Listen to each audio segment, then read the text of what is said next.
Heads up healthcare professionals, it's time to book your place. MIMS Learning Live South is returning to London on Friday 13th of June 2025, and this year we're heading to a brand new venue, the ILEC Conference Centre. Brought to you by MIMS Learning, this is the event you won't want to miss. It's your chance to boost your clinical know-how, connect with peers from across the UK, and gain fresh insights that can make a real difference in your patients' lives. Spots will go fast, so don't wait. Head to mimslearninglive.com/London and grab your ticket today. Welcome to the Clinical Update podcast, the podcast that brings you thought-provoking clinical education from MIMS Learning that you can fit into your busy life. I'm Pat Anderson, editor of MIMS Learning, and I have with me today our deputy editor. I'm Rhiannon Ashman. Hi. Welcome, Rhiannon. Thank you. Well, summer is nearly here, I think. Our cat is starting to look a bit hot in his fur coat. Yeah, and in my house it's birthday season, which must mean that, unbelievably, it's nearly June. Yep, in the MIMS Learning calendar, June is a very significant month because it's the month when we hold MIMS Learning Live South. And this is our annual clinical CPD event in London, taking place on Friday 13th of June this year.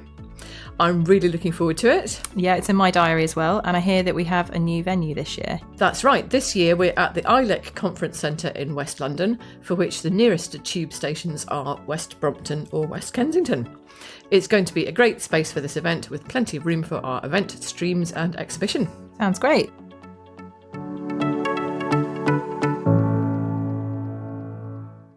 So, can you tell us about who this event's for and what people can expect? It's primarily for GPs so that they can keep up to date with best practice, get key takeaway points to take back to their surgery, and of course, the event helps them to meet their requirements for CPD for appraisal.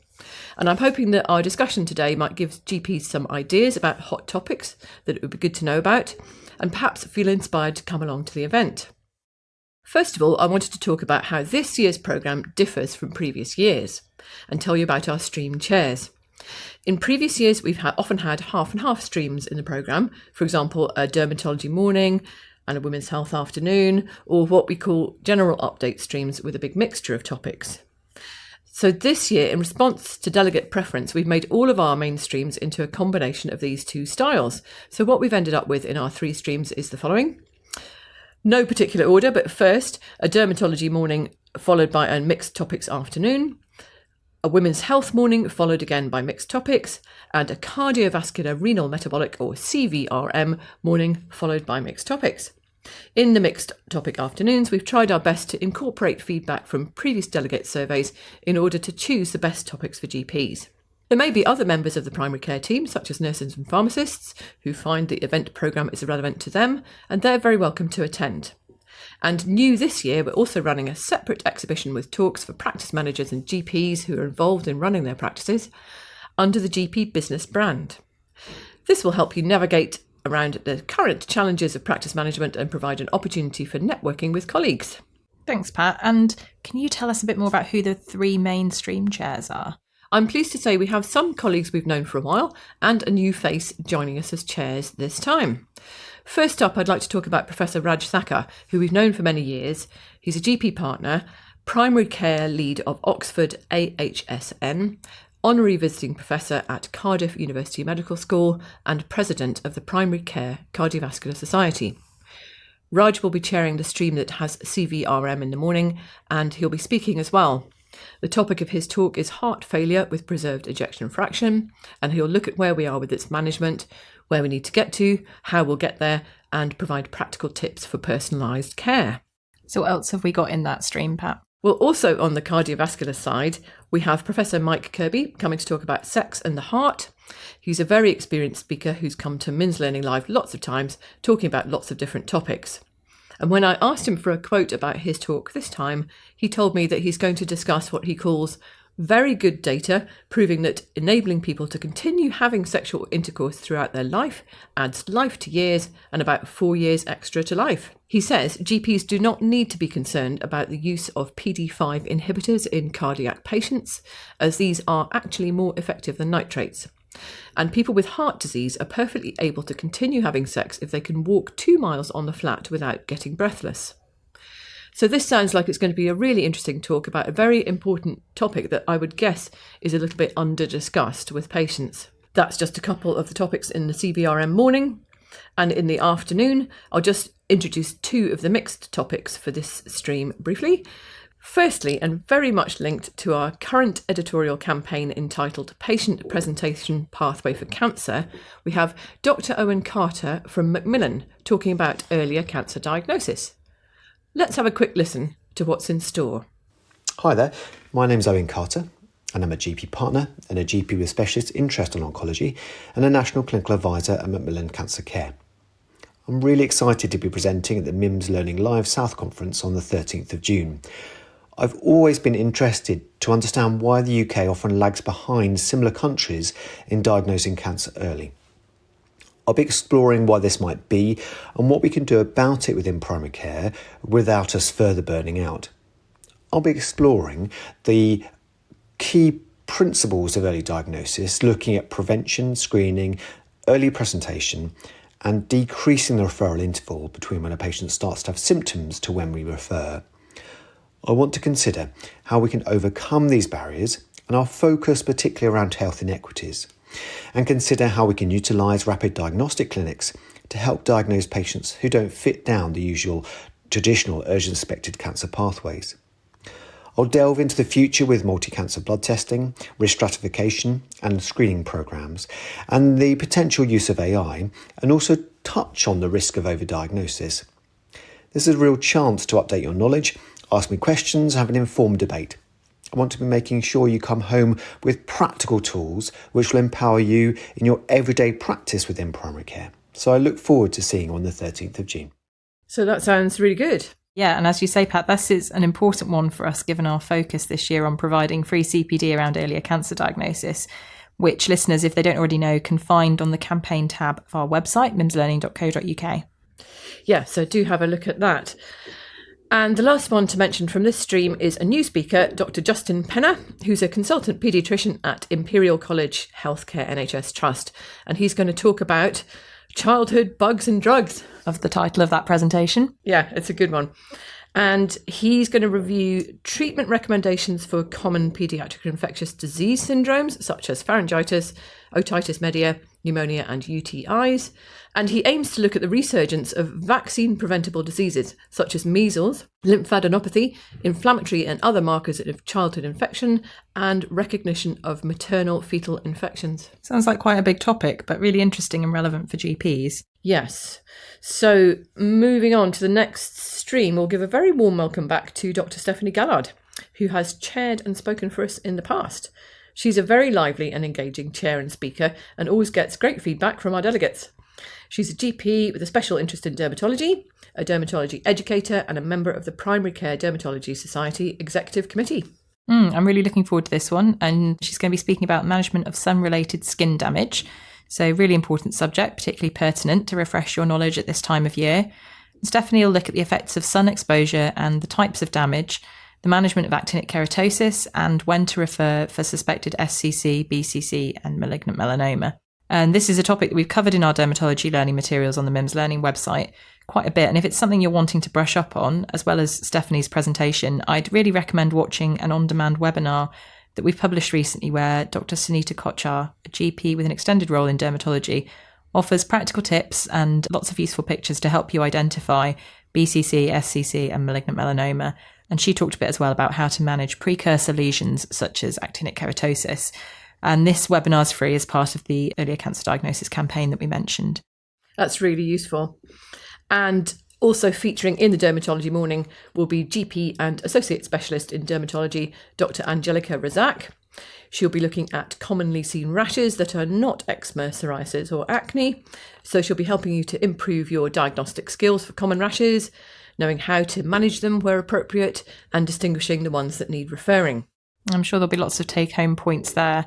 And what's happening in the afternoon of that stream after the dermatology presentations? Well, let me just mention two completely different things. The first is asthma. We have Dr. Steve Holmes, a GP in Shepton Mallet and clinical lead for integrated care in Somerset ICB.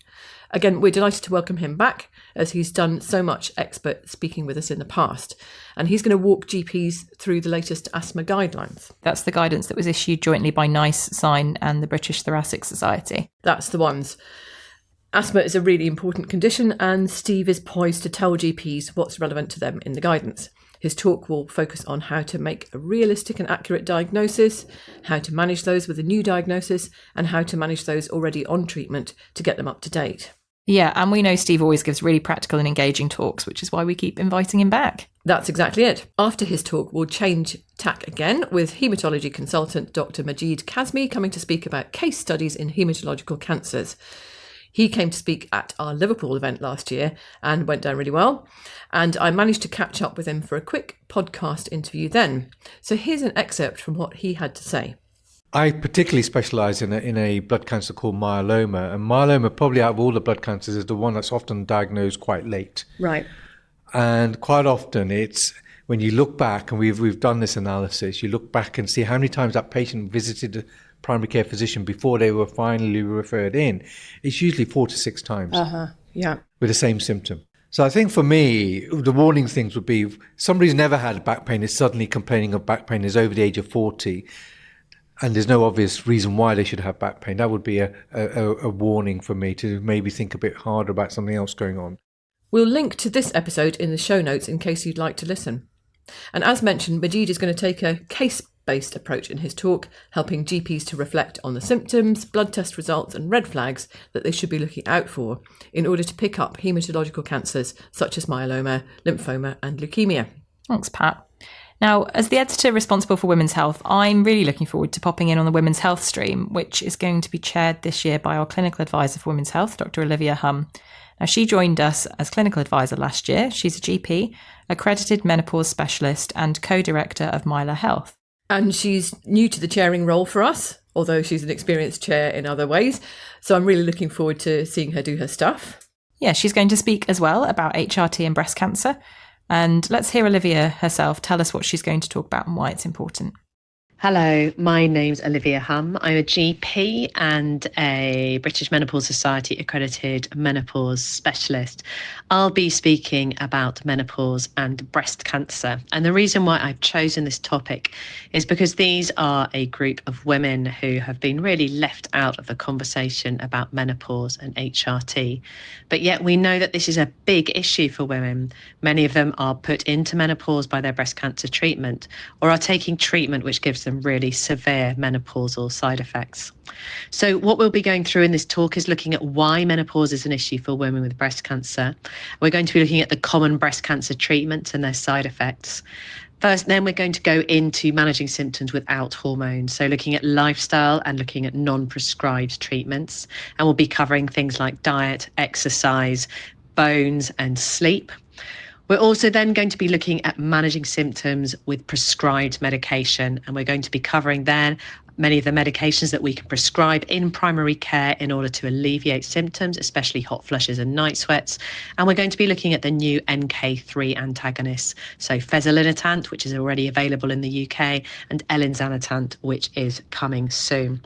We will look at whether we can ever use HRT for someone who's had breast cancer, and then we'll look into family history of breast cancer and what we say to the patients that we're seeing about family history. That sounds really useful for GPs, especially given that they need to feel confident about their HRT prescribing. Yes, and also in the Women's Health Morning, we'll hear Dr. Lindsay Thomas talking about abnormal vaginal bleeding.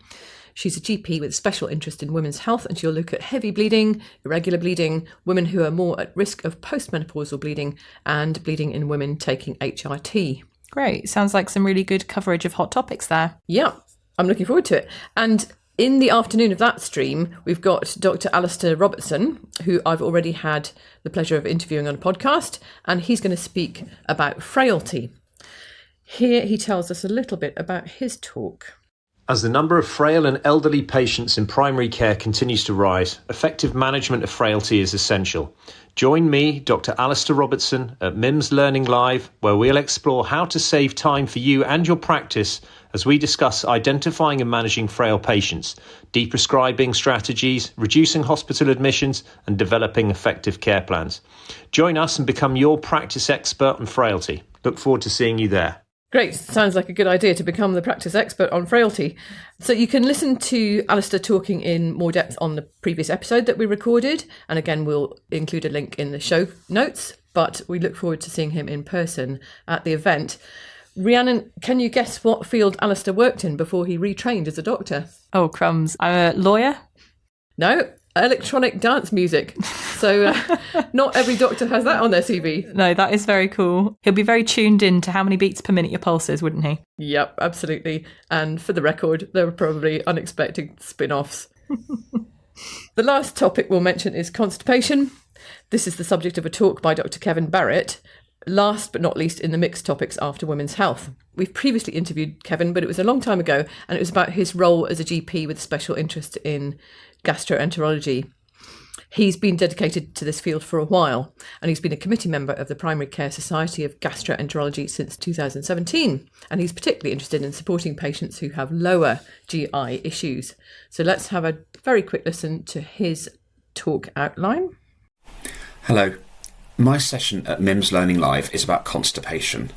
This might seem dull and not very exciting, but it can have a huge impact on so many aspects of our patients' lives. Identifying and managing it correctly may not be as straightforward as it seems, and there can be many options for treatment to choose from. I'll also be discussing the new British Dietetic Association guidelines for the dietary management of constipation, showing that we don't always need to prescribe to help our patients. So that sounds like a really good talk. As Kevin points out, constipation can have a huge effect on people's lives, and new guidelines are always good to know about.